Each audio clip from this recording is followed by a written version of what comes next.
நீங்கள் தவறவிட்ட எபிசோடுகளை இப்பொழுதே காணுங்கள் உங்கள் Tandivan.com மற்றும் Tandivan யூடியூப் சேனலில்.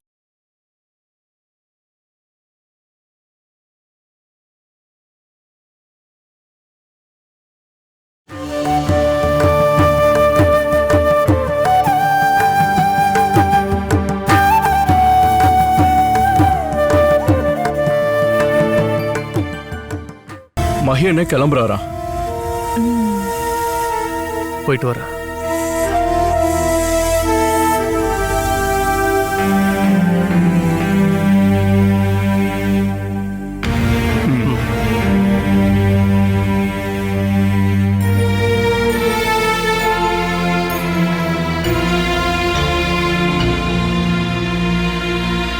உங்க அண்ணன் வெறும் கையோட தான் போனாரா என்ன? அவர் வரும்போது வெறும் கையோட தானே வந்தாரு.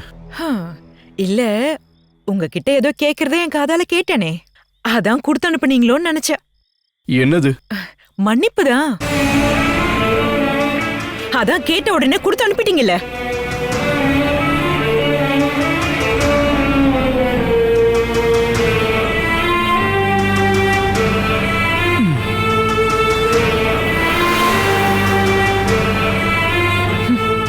எல்லா பணத்தையும் செலவு பண்ணிட்டு மன்னிப்பு கேட்க இப்ப இங்க வந்திருக்காரு.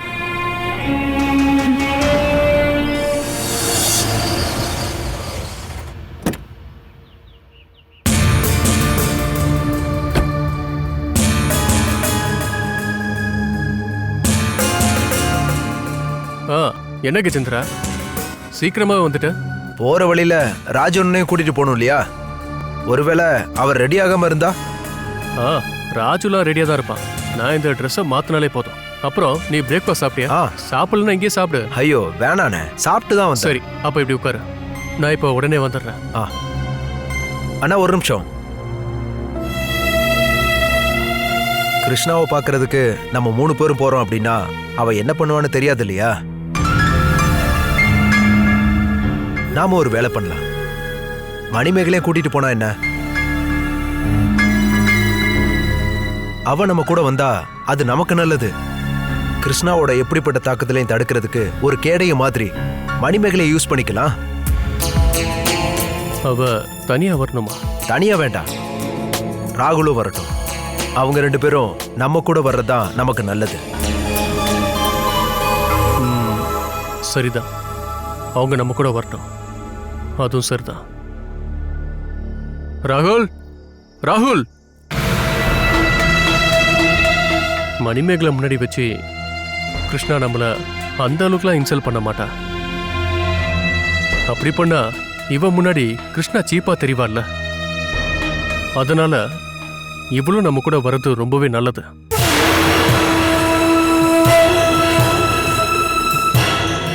என்னப்பா?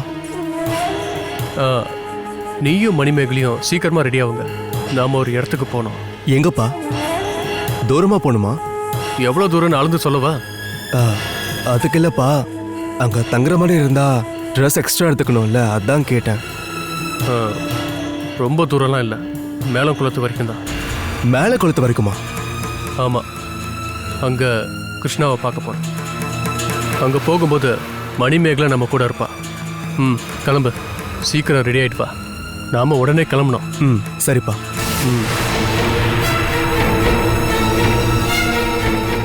நீ வெயிட் பண்ண.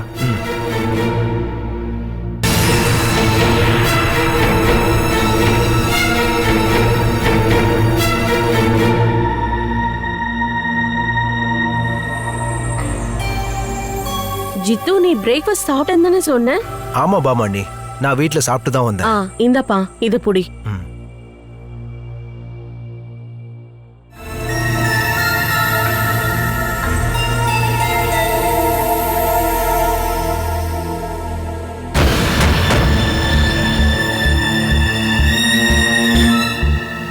நான் போயிட்டு வரேன்.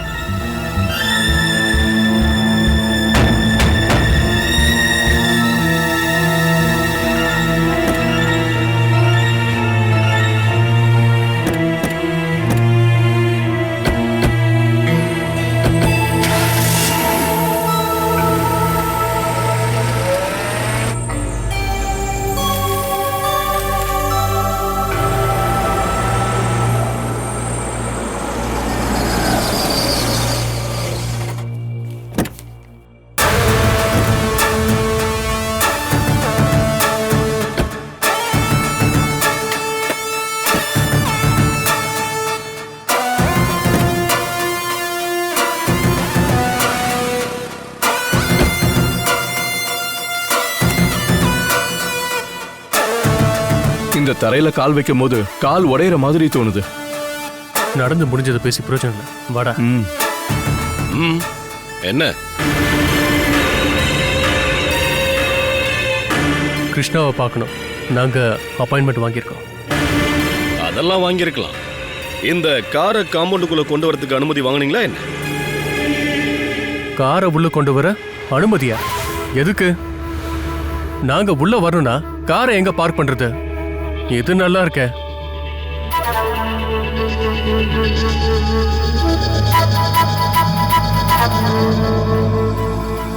காரை வெளியே நிறுத்தலாம் இல்லையா?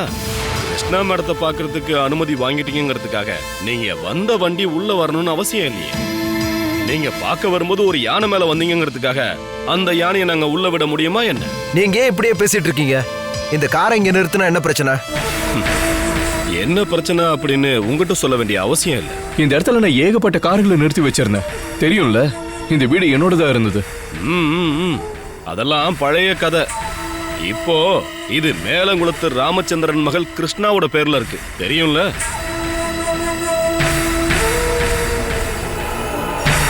இந்த காம்பவுண்டுக்குள்ள என்ன நடக்கணும்னு முடிவெடுக்க வேண்டிய உரிமை இப்போ உள்ள ஓனருக்கு தான் உண்டு.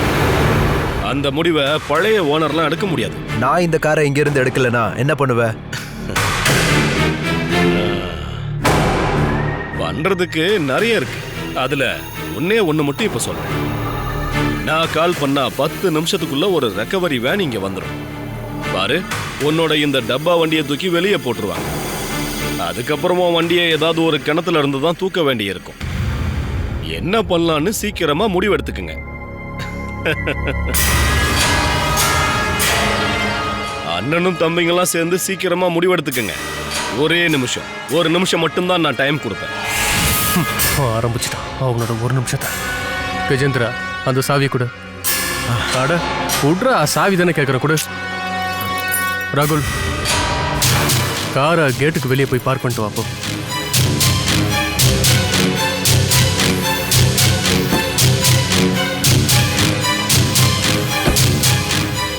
அற்புதம். அண்ணன்னா இப்படிதான் இருக்கணும். உங்க தம்பிக்கு கொஞ்சம் நல்ல விஷயங்கள்லாம் சொல்லி கொடுங்க.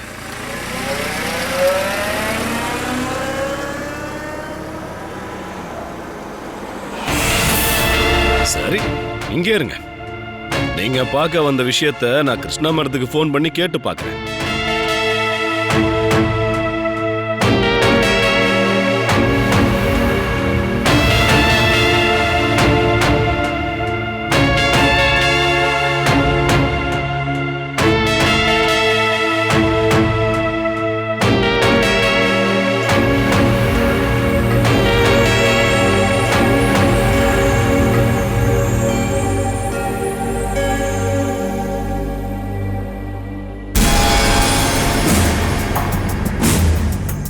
நீங்க 3 பேர் மட்டும்தான் பார்க்க வரதா சொல்லியிருந்தீங்களா? மகேந்திரன், ராஜேந்திரன், கஜேந்திரன். நீங்க 3 பேர் மட்டும் உள்ள போகலாம். அப்போ இவங்கள என்ன பண்றது? காரை வெளியே நிறுத்துற மாதிரி இவங்கள வெளியே நிறுத்திடலாமா? நீங்க 3 பேரும் மேடத்தை பார்க்கணும்னா இப்பவே மரியாதையா உள்ள போங்க. அந்த ஹால்ல போய் வெயிட் பண்ணுங்க. கரெக்டான டயத்துக்கு மேடம் வருவாங்க. கிருஷ்ணாக்காவை நான் பார்க்க முடியுமாண்ணே? நான் கால் பண்ணி கேட்கிறேம்மா. இங்கே இருமா.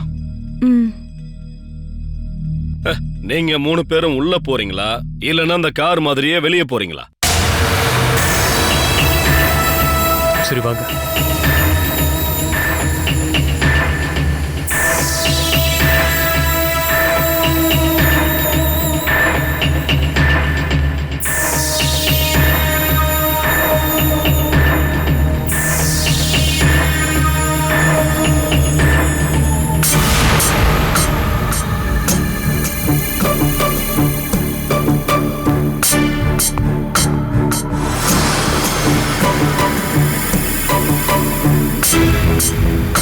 உன் கிருஷ்ணாக்கு பாசம் இப்ப புரிஞ்சிருக்குமே. இது ஏதோ மந்திரி வீட்டுக்கு போற மாதிரி இருக்கு. உடம்ப செக் பண்றது மட்டும்தான் இல்ல.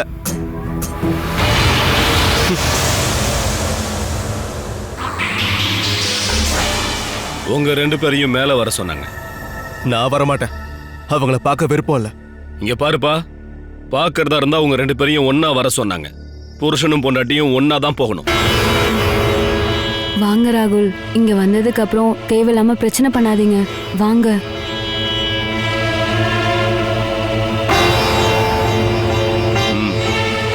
நீங்க 2 பேரும் மேல போங்க, மேடம் அங்க இருக்காங்க.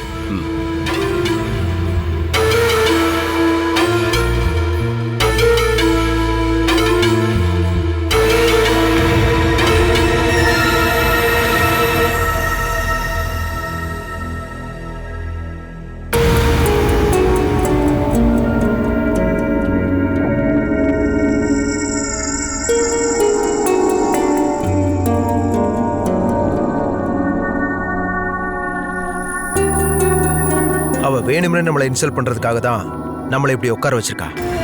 அவ சொன்ன டைம்ல இன்னும் வரவே இல்லையே. 9 மணிக்கு இன்னும் 5 நிமிஷம் இருக்குல்ல. வார கணக்குல மாச கணக்குல மக்களுக்காக வேலை பார்க்குற மந்திரிங்க கூட நேரங்காலம் பார்க்காம என்னென்ன வேலை செய்யறாங்க.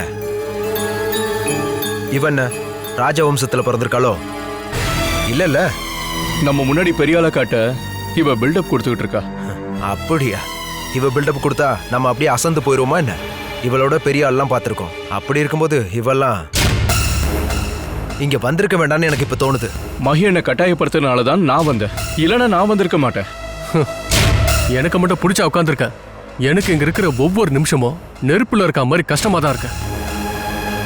கோபியை எப்படியாவது காப்பாத்தணும், அதானே நம்ம எல்லாரும் நோக்கமோ. அந்த குடும்ப உடையாம பாத்துக்கிறது நம்ம கடமை தானே. ஸ்ரீகலா நம்ம தங்கச்சியாச்சே, கைவிட முடியுமா என்ன? இதெல்லாத்தையும் இந்த கோபி தான் நினைச்சு பார்த்துருக்கணும். பொண்டாட்டி இருக்கா, வயசுக்கு வந்து 2 பொண்ணுங்க இருக்காங்க அப்படின்னு. அதுக்கு பதிலா ஒரு ஏழை பொண்ணு ச்சே சொல்றதுக்கு வாய் கூசுது. டேய், கோபியை காப்பாத்தணும்னு நினைக்கிறது அவ மேல இருக்க பாசத்தாலேயோ அவ செஞ்ச காரியம் எல்லாம் சரின்ற நோக்கத்துக்காகவும் கிடையாது. ஸ்ரீகலாவோட குடும்பம் உடையக்கூடாது, அதுக்காக தான் இது எல்லாத்தையும் நான் பண்ணிட்டு இருக்கேன். இந்த கேஸை தோண்டி எடுத்ததே இவ தானே? அப்படி இருக்கிறப்போ நம்ம சொன்னா கேட்பாளா இவ? கேப்பா அப்படின்னு தான் எனக்கு என்னமோ தோணுது. நம்ம 3 பேரும் தானே அவளுக்கு மிகப்பெரிய எதிரிங்க. நம்மள அவ காலுக்கீழே கொண்டு வந்து அவ ஜெயிச்சிட்டாள்ல. அப்படி இருக்கும்போது அவகிட்ட பேசி பார்க்கலாம்டா. அவளோட எதிரி லிஸ்ட்ல நம்ம மட்டும் இல்ல, கோபியும் ஸ்ரீகலாவும் இருக்காங்க. இதுக்கு முன்னாடி கோபி அவகிட்ட தப்பா நடந்துகிட்ட விஷயம் நம்ம எல்லாத்துக்கும் தெரிய வந்தது இல்லையா? அவ கோவப்படுறதுக்கு அந்த ஒரு விஷயம் போதுமே. டேய், இப்படி பேசிட்டே இருந்தா நமக்கு எந்த பிரயோஜனமும் இல்லை. எப்படியாவது கோபியை கேஸ்ல இருந்து நம்ம காப்பாத்தி ஆகணும். கிருஷ்ணா வரும்போது எல்லாரும் கொஞ்சம் மரியாதையோட பேசுங்க, புரியுதா? பல வகையில நம்மளை தூண்ட முயற்சி பண்ணுவா. நாம பேசாம இருந்தாலே போதும். நீங்க 2 பேரும் அந்த விஷயத்துல கவனமா இருங்க. இங்க பாருங்க, அவ பாட்டுக்கு என்ன கோவப்படுத்திக்கிட்டே இருந்தானா நான் சும்மா இருக்க மாட்டேன். ஒரு தேவைக்காக தான் இங்க வந்திருக்குமே ஒழிய அவ காலை பிடிக்கிறதுக்காக வரல. அதை அவ நினைச்சு பார்த்தா அவளுக்கு தான் நல்லது. இங்க இருந்துட்டு நம்ம சண்டை போட வேண்டாம். கிருஷ்ணா முதல்ல வரட்டும்.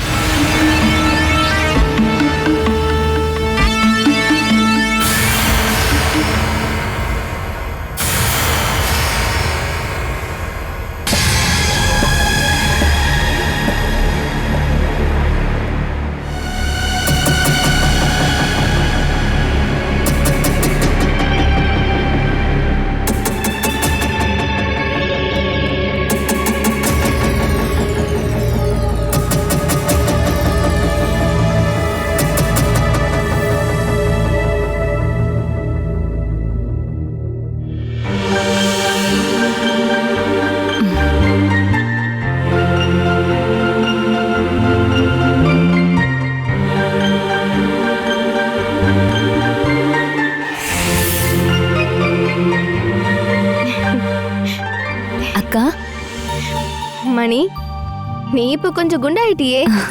போங்கக்கா. குட் மார்னிங் ராகுல்.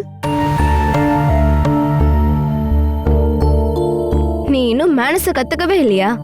ஒரு ஆள் குட் மார்னிங் சொல்லும் போது பதிலுக்கு குட் மார்னிங் சொல்லணும்னு உனக்கு தெரியாதா? எனக்கு இந்த மார்னிங் குட்டாவே தோணல, அதான் சொல்லல. பேட் மார்னிங் யாரும் சொல்ல மாட்டாங்கல்ல. அது ஏன் உனக்கு மட்டும் பேட் மார்னிங்? இன்னைக்கு மட்டும் இல்ல, ரொம்ப நாளாவே அப்படிதான். இவளை கல்யாணம் பண்ண நாள்ல இருந்தே. இவளை கல்யாணம் பண்ணதால அப்படி என்ன உனக்கு நஷ்டமாயிடுச்சு? எல்லாமே என் வாழ்க்கை முதற்கொண்டு.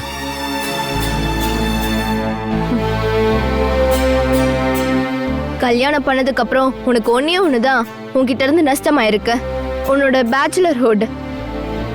உன்னை பொறுத்த வரைக்கும் மேரேஜ் ஆகலன்ற பதவி இருந்ததால உன்னால யாருக்கும் பிரயோஜனம் இல்ல. மேரேஜ்க்கு அப்புறம் நிறைய பொறுப்புகள் இருக்கு, அதை ஏத்துக்க முடியாதவன் தான் அதை வெறுக்கிறான். கல்யாணம் ஆனதால எல்லாம் நஷ்டமாயிடுச்சுன்னு நீ சொல்றது அதனாலதான். பொறுப்புகளை ஏத்துக்க கஷ்டப்படுற. பொறுப்புகளை ஏத்துக்கிற வயசு எனக்கு வந்துருச்சுன்னு எனக்கு தோணல. அப்படின்னா நீ எதுக்காக இந்த பொண்ணை கூட்டிட்டு போய் ஹோட்டலுக்கும் ரெசார்ட்டுக்கும் போயிட்டு வந்த? நீ சந்தோஷப்படுறதுக்காக இவ்வளவு யூஸ் பண்ணிட்டு இருக்கியா என்ன? படிப்பு முடிஞ்சு வேலை கிடைச்சதுக்கு அப்புறமா இவ்வளவு கல்யாணம் பண்ணிக்கலாம்னு நினைச்சுக்கிட்டு இருந்தேன். இப்ப கல்யாணத்துக்கு அப்புறம் என் படிப்பு நின்னு போயிடுச்சு. என் ஃப்ரெண்ட்ஸ் என்னை விட்டு போயிட்டாங்க. உன் லைஃப் ஃபுல்லா உன் ஃப்ரெண்ட்ஸ் உன் கூட இருப்பாங்கன்னு நீ நினைச்சிட்டு இருந்தியா என்ன? அவங்க வருவாங்க போவாங்க, உன் பொண்டாட்டி மட்டும்தான் உன் கூட எப்பவுமே இருப்பா. உன் சுகத்திலையும் துக்கத்திலையும் எப்பவுமே அவ உன் கூடவே இருப்பா.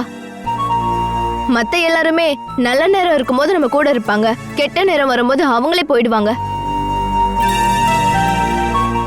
மரணம் வரைக்கும் நீ காதலிக்கிறதுக்காக உனக்கு ஒரு பொண்ணு கிடைச்சிருக்கா. இதுக்கப்புறம் நீ அவளை காதலிச்சு அவளை உன் கூட சேர்ந்து உன் வாழ்க்கையை உயர்த்தி காட்டு. அதை விட்டுட்டு இப்படி சீப்பான ஈகோ வச்சுட்டு உன் வாழ்க்கையை கெடுத்துக்காத. நான் ஏதோ பெரிய தப்பு பண்ண மாதிரி தான் இவர் என்கிட்ட நடந்துக்கிறாரு. எப்போ பார்த்தாலும் கெட்ட வார்த்தையிலே திட்டுறாரு. வீட்டில் மற்றவங்க எல்லாம் என்னை எப்படி வேணா பேசிக்கட்டும், ஆனா ராகுல் என்கிட்ட இப்படி பேசும்போது எனக்கு ரொம்ப சங்கடமா இருக்கு. அப்படியே செத்து போயிடலாம் போல இருக்கு. நீ செத்தாதான் எனக்கு சந்தோஷமே. ராகுல், உன் பேச்சு எல்லை மீறி போகுது. ஒரு விஷயத்த ஞாபகம் வச்சுக்கோ, உன்னால இவ செத்து போயிட்டா அப்படின்னா அதுக்கப்புறம் நீ உயிரோட இருக்க மாட்ட. உன்னை நானே கொலை பண்ணிடுவேன். அப்ப நான் என்ன பண்ணணும், என்ன சொல்லணும்? என்னோட படிப்பு நின்னு போயிடுச்சு. பண விஷயத்துல நான் ரொம்பவே கஷ்டப்படுறேன். அப்பாக்கு வருமானமும் இல்ல. படிப்பு முடிக்காம எனக்கு நல்ல வேலை கிடைக்குமா என்ன, அதுவும் இல்ல. இதுக்கு முன்னாடி கிச்சன்ல வேலை பார்த்தவளுக்கு, எங்களை பழி வாங்கணும்னு நினைக்கிறவளுக்கு எல்லாம் தெரியுமா என்ன? தங்க இடம் தேடி போன வீட்ல என் மானம் போகாம அந்த பாயில ராத்திரி முழுக்க தூங்காம இருந்து நான் எவ்வளவு கஷ்டப்பட்டேன்னு உனக்கு தெரியுமா?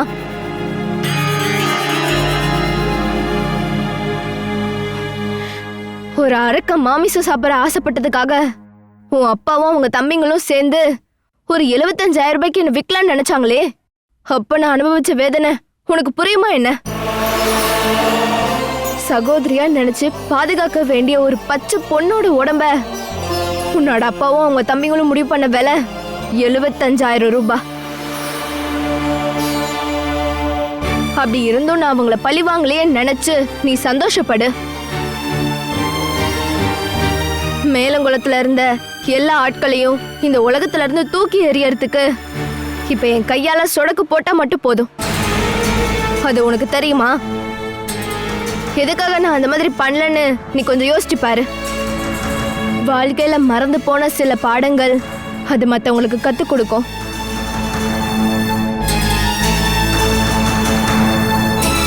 அதுக்காக மட்டும்தான் நான் சில விஷயத்த பண்ணிட்டு இருக்கேன். நான் ஒன்னும் பழிலாம் வாங்கல. இது எல்லாத்தையும் உன்கிட்ட சொல்லி எனக்கு புரிய வைக்கணும்னு அவசியம் இல்ல. அக்கா, சாரி மணி. இவன் ஒரு தண்ட சோறுன்னு நான் நினைச்சிட்டு இருந்தேன். அதை சரி பண்ணலான்னு நான் முயற்சி பண்ணேன். ஆனா இவன் ஒரு கேடு கெட்டவனு நான் எதிர்பார்க்கவே இல்லம்மா. அதுக்கு மருந்தே இல்லை. நீ ஒரு வேலை பண்ணு, கிச்சனுக்கு போய் ஒரு நல்ல காஃபி போட்டு உன் புருஷனுக்கு கொடு. அப்பயாவது புத்தி வரட்டும். அதுக்கப்புறம் நான் வரேன்.